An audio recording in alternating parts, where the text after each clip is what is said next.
In a world where law firms constantly miss out on new leads due to sloppy legal intake, and often because they just aren't answering the phone, two marketers aim to provide a glimmer of hope.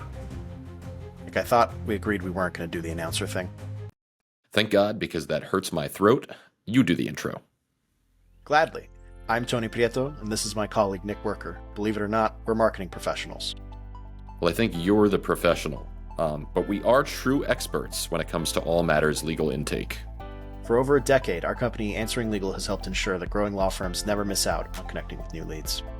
And now we're ready to share our trade secrets and help make the legal world a better place. Or at the very least, help our listeners shore up their lead capturing processes and convert more callers to clients. Welcome to the Legal Intake Experts Podcast. Let's dive right in.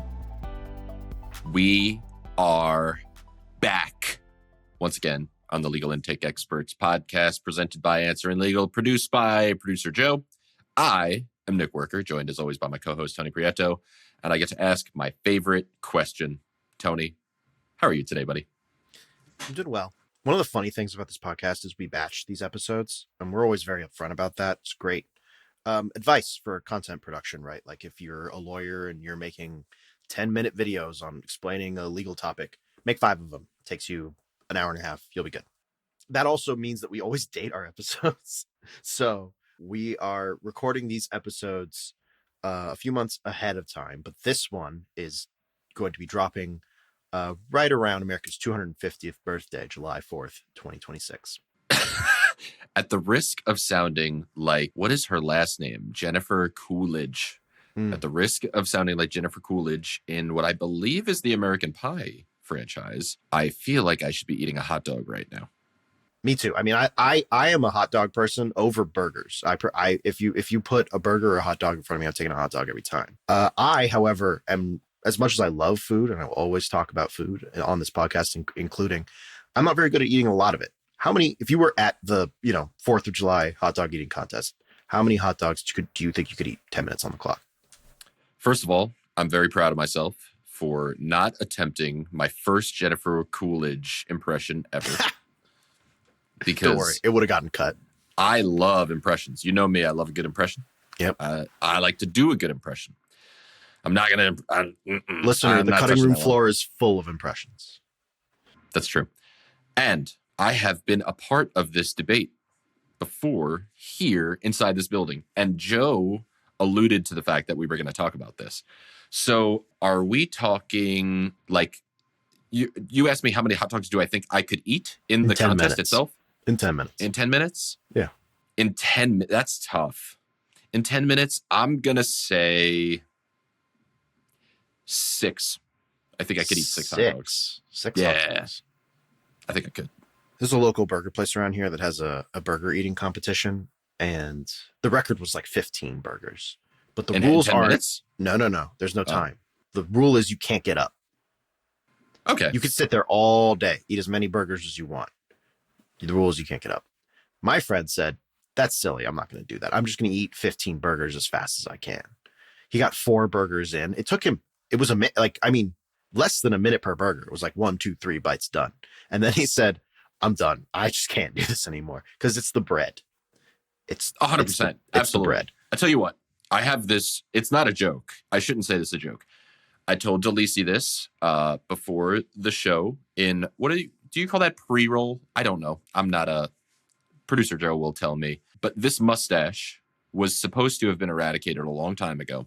And a few of the people who work here roped me into running a high rocks race, which I begrudgingly accepted the challenge for because they goaded me and they peer pressured me and they berated me until I said yes. And then once I accepted and paid my fee, my exorbitant fee to run this race that I don't want to run, they said, oh, we're growing mustaches for this high rocks race. And I don't know what the correlation between a mustache and running a high rocks race is, but I again accepted. And so that is why the mustache is here. Why am I telling you about this mustache? Hot dogs. Because as soon as this race is over, because I am taking the training seriously, I'm eating right, whatever, I am going to Costco and eating as many Costco hot dogs as I can. Those are pretty big hot dogs. You're huge. Yeah. I think I could take 4 of those hot dogs, which I think translates to like 4 Costco? 4 Costco hot dogs. 100%. In 10 minutes? In 10 minutes. I could eat 4 of them in 5 minutes, and then I'd be sick. You can't do that, dude. Stop it. I love a hot dog. I genuinely love a hot dog. I think I could do 8 regular Nathan's hot dogs in 10 minutes. You're a bug out. There's an old, me and my friends in like middle school, his dad used to like watch this. If anybody can write into the show and tell me what sketch comedy show this was, I would greatly appreciate it. My friend Ian his dad would watch this sketch comedy show, and around St. Patrick's Day, he would show us this clip, and it's these like 3 comedians, and they're talking like, what are you going to do for St. Patrick's Day? And they're doing their Irish accents. And one guy is like, I'm going to eat 3 loaves of Irish soda bread. And the guy's like, you can't eat 3 loaves of Irish soda bread. And the second guy's like, I'm going to eat 4 loaves of Irish soda bread. And the other 2 guys get so mad. And they start screaming, you can't eat 4 loaves of Irish soda bread. And I just was transported back to that in time because you think that you can eat 4 Costco hot dogs in 10 minutes. You're kidding yourself, dude. I can eat 4. I eat 2. When I go, I get 2. You know what I mean? And it doesn't take me 10 minutes to eat 2 of them. So multiply that. But it compounds, dude. You run out of room. When you eat the first one, I got so much room. You don't. There's no way. 10 minutes? Maybe I'm wrong. But I would love to attempt this with you on FaceTime. Unfortunately, our podcast isn't about hot dog eating, although that would be an interesting niche. Our podcast is about intake, so we do have to move on from the hot dogs and into intake. Our theme this week is 4th of July, letting freedom ring, etc. And even though we live in the land of the free, sometimes lawyers can feel trapped in their jobs. I do agree with you. It's like golden handcuffs. I think you're right. I think you can feel trapped, and I don't know why this metaphor. You're like tickling my anti-capitalism like stuff that I have going on here, which I should not get into on this podcast. But about how to run a business better, absolutely not. Yeah, I guess, because it's about capitalism. And listen, I'm cool with capitalism. Don't get me wrong. It's just like I have many, many crazy person opinions that we don't need to cover.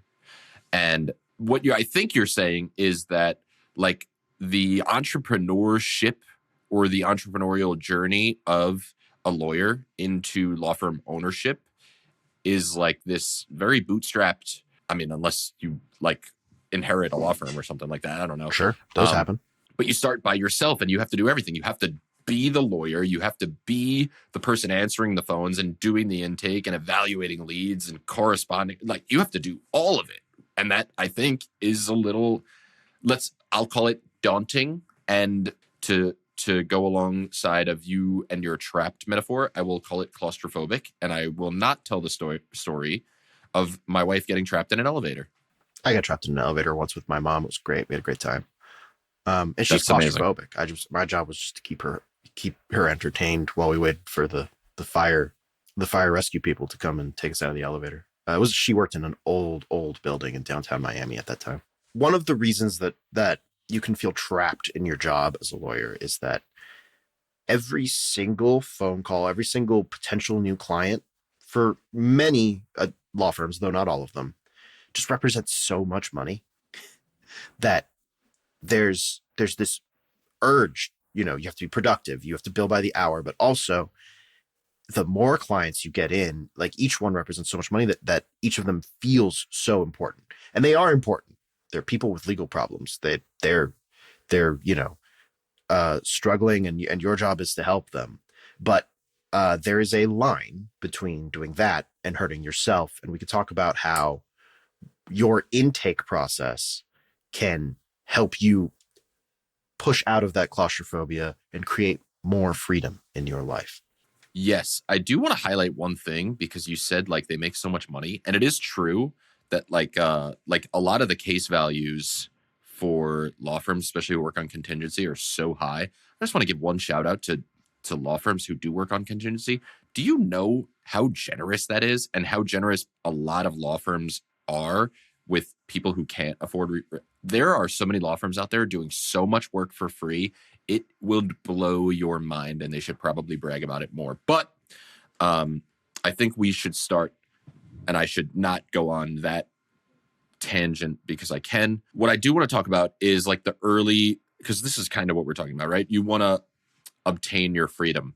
How am I gonna work this metaphor into it? Okay, so you are in colonial America. This is you. You're just starting out. You are what's the first colony? Help me. That would have been Jamestown.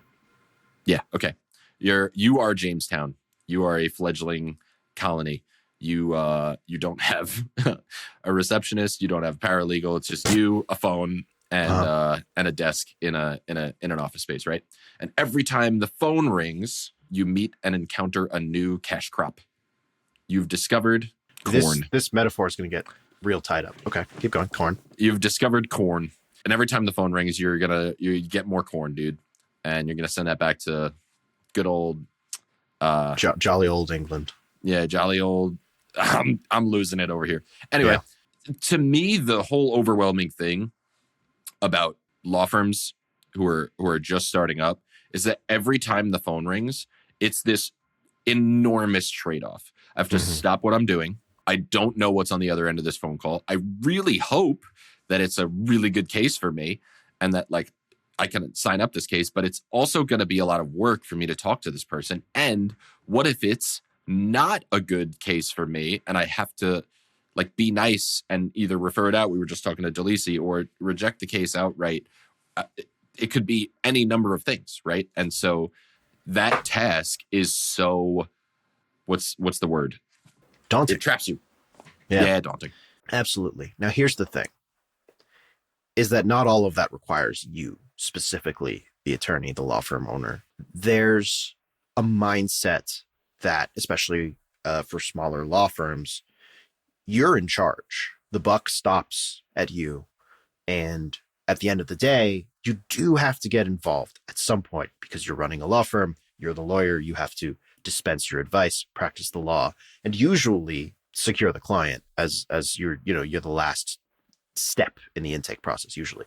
But you don't actually have to be that much more involved than that step. There are ways to, even on a budget, even for a tiny law firm, build intake systems that shift the burden of responsibility and the burden of turning that phone call into a client away from you and toward your intake team, whatever it might look like.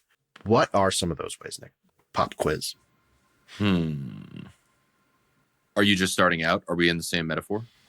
Sure. Are you Jamestown? It's Jamestown. What are some of those ways? I gotta tell you, some of the better advice that I've heard, I'll start without an answering service, and then I'll progress, right? I'll go chronological.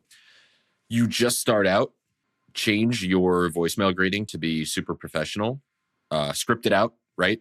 And give the person who's calling you the exact message that you want to convey about what's going on. If you've called me and I've missed this call, it is I'm in court or I'm meeting with a client and I will call you right back. I am a one-man show. I really want to help you with your case. If you would be so kind as to wait until I could call you back in the next hour or so, I would greatly appreciate it. Leave your name, your phone number, and what you're calling about, and I will get back to you as soon as I can. And I can't wait to speak with you. Some of the best advice I've ever heard. Tell the truth. The truth is awesome. If I heard that voicemail and I stopped long enough to listen to it, I would absolutely wait for that person. I would at least hear them out. The second thing is, when you're just starting out, your case volume is obviously pretty lean. You're working off of referrals. There are, I would say, answering services, right? That term applies to a bunch of answering legal competitors, non-specialized, outsourced, anything, right? Whatever your threshold of tolerance is for quality, I obviously think that like a highly trained answering service will do a good job, but we're all on budgets. I understand. I would find an answering service and work to find one that can customize your script enough to do what you need it to do based on your needs. So understanding that, say what you're focused on a lot is, actually know a person who did this. She had started a law firm in California and went out on her own. And her big thing was She wanted to acquire cases from people that did not want to take anything to court. They wanted to settle and get a good offer for their like insurance claims. And she was like, I'm the settlement lawyer. Like, if you don't want a whole drawn out process and you want this to end quickly, I am the person for you. I will help you accomplish that goal. Very specialized. She has an answering service because she's so busy. Why is she busy? Because she's helping people and negotiating these things so that she could just get them out. And her intake looked like that. It reflected like, why are you calling? You don't want to this drawn out process. If you are unhappy with your settlement, we'll refer you to somebody who can negotiate that, but that's not what we do here, and take your name, right? And what you're trying to obtain. And so you can kind of work alongside of the people who are going to be answering your phone, who are effectively your intake team, if it's just you and an answering service, and make sure that you are both being transparent and honest while setting the correct expectations. You don't have to instruct the people to be like, oh, they're going to call you back at this time and this is the process. And no, just a few next steps. Somebody's going to be calling you right back based on what you've just told me. And that's kind of the key of it, is whether you are, in this metaphor, the Jamestown colony just starting out, you are the established colony of Virginia, or you're the great nation of the United States of America facing its bicentennial plus 50, whatever the word is for that. Your ability to enjoy the fruits of your labor is contingent on being able to replicate the things that you do by making it so someone else can do it when you have more important stuff going on, right? So one of those things is client qualification, right? Is this person a good fit for the firm? When you're just starting out, you're the only one who knows that. But as your firm grows and hopefully accumulates experience, niches down, finds out, like, it identifies your exact client profile, you can train people to recognize those things. Or in the case of an answering service, you can construct an intake protocol that identifies whether or not this person is a good fit, so that you can at a glance know, okay, this person's a good fit. I'm going to, I want to schedule a consultation. I'm going to, give them, make a representation agreement available to them, whatever it is, right? There are always ways to do that, right? So like we just said with the answering service, you construct your intake questions so it works like that. If you have an intake team, whoever's in charge of that team, whoever's responsible for it, should, each person on the team should know what your ICP looks like. But at the end of the day, you should have someone who is the final authority, and it should not be you. Can you explain ICP for somebody who might not know what that is? ICP would be ideal client profile, or if you're, customer profile, whatever it is, whatever your C word is. And so you should have someone on your intake team who knows what that is as well, if not better than you do. Because the more you're able to do that, the more you're able to A, focus on what you're good at, which is the law, and B, not have to worry about it. It's someone else's job to handle it. And if you trust that person, you trained them, you've known them for a while, then you can go home and enjoy the fruits of your labor with your family. You can go to a fireworks show and not be thinking, man, that guy who called in, he's like a really good fit for the law firm. I think that would be that would be a great case. I wonder if we're going to get it. You just don't have to worry about it because you have set up the systems and people, most importantly, to handle that for you. Here's something that I really love. I truly love feedback, and my friends make fun of me because they say that I love validation, and I do. I love to be validated. If I do something nice, I want you to tell me that I did something nice. Is that selfish? I don't know. If I did something cool, like I hit a home run, I want you to be like, dude, that was a bomb. You know what I mean? I want to hear it. I want you to tell me, right? What I do, I really do even love, I guess it's not criticism. Criticism is negative, but sure, criticism, constructive criticism. I really do love it. Here's how I like constructive criticism, though, because I've seen it work, is we very often will have customers of the answering service, and I'll get to my main point. I will intercept transmission between a customer and the answering service, and they'll send us a message, and they're like, this message is wrong for X, Y, and Z. I love that. That's why it's wrong. So let's talk about how we're going to fix it, instead of just sending some crazy thing. Or, right, positive feedback as well. This call went so well. I wonder if one of the things that your receptionist did on the phone while talking about this thing about our process is like, what we're going to do is I'm just going to ask you a few questions. And then what happens is, based on your answers to those questions, we're going to offer you a consultation and we're going to schedule it on your calendar. I don't make that determination. I'm going to send it to the person who's going to review it, and they're going to get back to you. You know, it happens within X amount of time usually that I've seen. And they see that and they're like, oh, that worked really well. I really liked that communication. Can we build that into how we handle all the calls so that everybody has that information and it goes all over the place? And what that actually looks like is the person who's responsible for it, right? If you are the owner, Tony often says this, the buck stops with you. I'm going to take it a step further, is as a leader, it's your job to intercept everything that's going on. You may not have caused the problem, but it is your problem to fix. And so I don't often like to toot my own horn. I'm really not good at talking about myself in this way, but I'm going to. One of the things that I do as one of the head honchos over here is I intercept a lot of communications that happen. Obviously, I'm one of the forward-facing people for the company. I get emailed a lot of stuff. Joe gets emailed a lot of stuff, producer Joe, because he's listed as like the contact for the podcast, and he'll forward it to me. And if there's a problem, and I know the answer to that problem, I don't simply just forward it along to the person I know who has to handle it. I do forward it.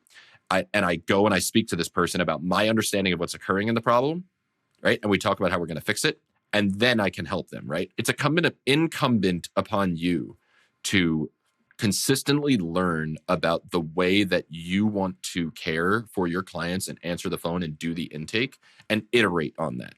So if you have an answering service, great.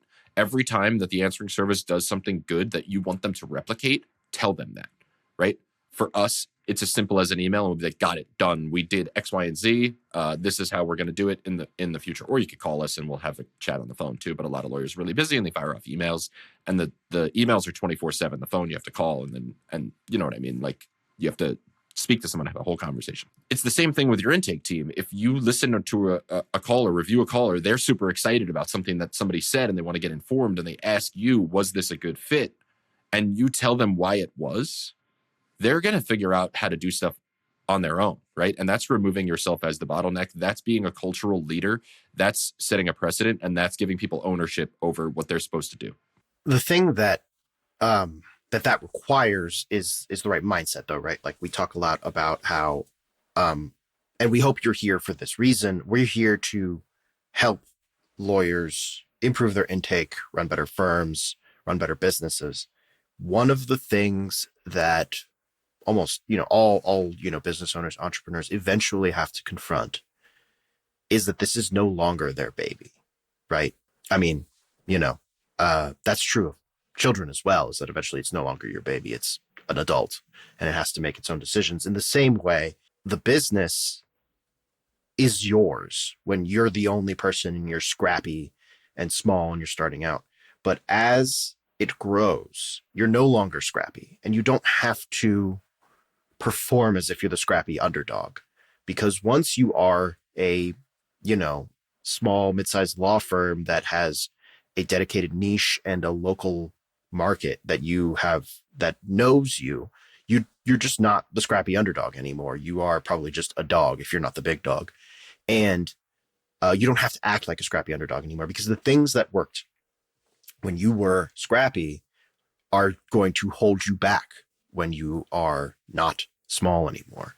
And one of those things is your mindset of, this is mine, and I'm in control, or I'm in charge of it, and letting go of that and delegating control to people you trust who can do those things. And then it doesn't even become your job to train those people anymore. If you give them the right indications, like Nick was saying, you just hire smart people. They're going to figure it out on their own. Yeah, I talk to a lot of smart lawyers who do a lot of what you're saying, and it's so easy. I was going to say this to Delisi too, and I'm sure she feels the same way that I feel about this, is I look at marketing, and unfortunately for me, sometimes, and I have to try and have more of a beginner's mind about this, is you ever think about, or do like doctors or surgeons, and you're like, you think about it and you're like, wow, like you cut people open. And to them, that's not a monumental thing anymore because it's so routine. And I imagine it's not really desensitization as so much as it is like you become a professional at it, where I look at marketing and I'm like not super enthralled about it anymore. Like sometimes there will be something really cool and somebody will do something really creative, but I look at it and I understand it. I know what it is. And it doesn't like you see the numbers in the matrix. Exactly. And for Delisi, I'm sure she looks at these referral relationships and like, it's like this. She's like, I know exactly what you should do. You explain it and she just gets it. And for me, that blows my mind, right? What I have to try to remember is that because we speak to people to try and amplify their message, they are the exception, not the rule. That it is so, is the word ubiquitous? I feel like I've just started using this word a lot. It is so ubiquitous for law firm owners to have the opposite mindset of what you're saying. That, well, two things. Number one, that they either have to do it all themselves or it's wrong. Or that when you hire someone, it's now their responsibility to like figure it out and you abdicate your like accountability for that. And I do hear this all the time that lawyers are like, it's so hard to find somebody to hire somebody. It's like, is it really hard to find somebody really good, or are you just really bad at training them? And like, are you bad at setting the tone for how to accomplish those things and how to take care of your customers? And I will leave you with one thing like this. My mentor, a very, very, very good person and man named Michael George, was my catering boss for a long time. And I loved this about him. And I often fantasize about becoming a CrossFit coach because I know exactly what I would say at the start of every like class that I would teach. But at the start of every event, no matter who you were or what your position was, he would gather you together and he would give a little tiny speech. And this was not an ego thing at all. He doesn't care about his own ego. He would say, like, if this is your first time working for me, welcome. If this is your 100th time working for me, welcome back. I have 3 rules, right? We're here to have fun. We're here to do a really good job, and we're here to make some money. That's our 3 rules. And how we do that is the following. If you see somebody doing something wrong or slacking off, you do not yell at them or berate them or whatever. You help, right? If you see somebody struggling to pick up a garbage can, help them pick up the garbage can. If you see somebody who's talking too long to somebody else, be like, hey, let's get back to work. We identify problems and we fix them. That's really it. And he set that standard for me where I learned that was how you were a leader, right? You led by example. You got your hands dirty. And if somebody needed your help, you stopped what you were doing and helped them clean it up. And I found, like, I hang out with him all the time, and he's such a deep person that we don't have surface level conversations. We talk about our experiences like that and what we've learned and how far we're willing to go. And to me, it's so cool to see the effect that he's had. So I do have a counterpart who, like, I rose through the ranks in catering because I'm like, that's my goal in life, is to just continue to ascend. There is a wonderful woman. Her name is Katie, and she worked for him even longer. And to watch her become a leader at the organization that she works at and how she treats people is like the same exact thing. And I talk to her about this all the time too. It makes such a difference when you take ownership and train and lead with compassion and the way that you want to do things. Every time you get 3/4 of the way through Michael George's name, I'm convinced you're going to say Michael Jordan. Not George Michael? No, because it's Michael George. I don't think that's the leadership advice Michael Jordan would give. I don't know that he has any leadership advice. Yeah, well, he was kind of, I mean, you know. Anyway, I think that, yeah, staying invested in it, there's a line you have to walk, and you have to find that line yourself. That's sort of the tricky part about life, is that no matter how much advice we give you, at the end of the day, you do kind of have to figure it out on your own, which kind of negates why we're here. But that's not what I mean. I mean that there's a line that you have to define for yourself between how involved you want to get in every step along the way, let's call it, of an intake.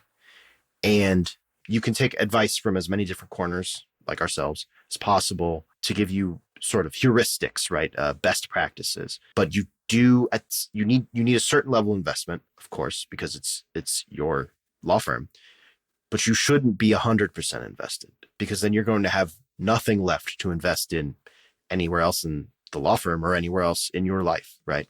So I guess the last thing that we could talk about is, what does it look like if you could give one just sort of quick piece of advice, or something that a law firm owner who's struggling with this problem, just one action they could take right now to move themselves along the journey to finding that line, what would you say? I would say this is something that has really worked for me, is we're all on the ride. We're on the ride. Every day we get on the ride, and it's the same thing. It's what I eat. It's what I read. It's what I watch. It's who I talk to. It's who I'm around. And I'm on the ride. And this happens every day. And you choose where to get off that ride. If you are a law firm owner and you feel trapped, you choose where to get off that ride, and it will compound. Here's how. If you start with your intake and you review it, you will have better interactions with your clients, your new clients. When you have better interactions with your new clients, you will get more referrals. You will get more positive reviews. More people will want to hire you. What that looked like for me personally is I got off the ride at exercise, right? I wasn't exercising. I wasn't consuming good stuff. I wasn't hanging around with people. I wasn't participating. I got off the ride at exercise. When I started exercising, I said, wow, I bet you that exercise would work better if I ate better food. So then I ate better food. Then I ate better food and I started to feel better. And I said, wow, I feel better. I wonder if I read more literature about feeling better and what I can do nutritionally and mindset wise in order to feel better, what that would do. And I started reading that, and that started affecting my exercise, and that started affecting this. If you get off the ride somewhere, right? And say that ride is, I don't know, taking better care of your existing customers and communicating with them more. They're happier. They refer more people. Then you're happier. You take better care of the new client callers. You start having better referral relationships. You start performing better at your job. You have to get off the ride somewhere. Make one decision. Change one thing. It will compound. So Nick's advice is to get off of this ride and get on a better one. Is that my metaphor? Kind of, Did you ruin my metaphor? Don't ruin my metaphor. Because like the new ride is, it's a feedback loop. I guess, you have to get on a new ride. That's right. Yeah. My advice, of course, is to go to answeringlegal.com to learn more about our virtual receptionist service. And you can find a link in the bio shill. of our episode to get started with a 400-minute free trial of the service.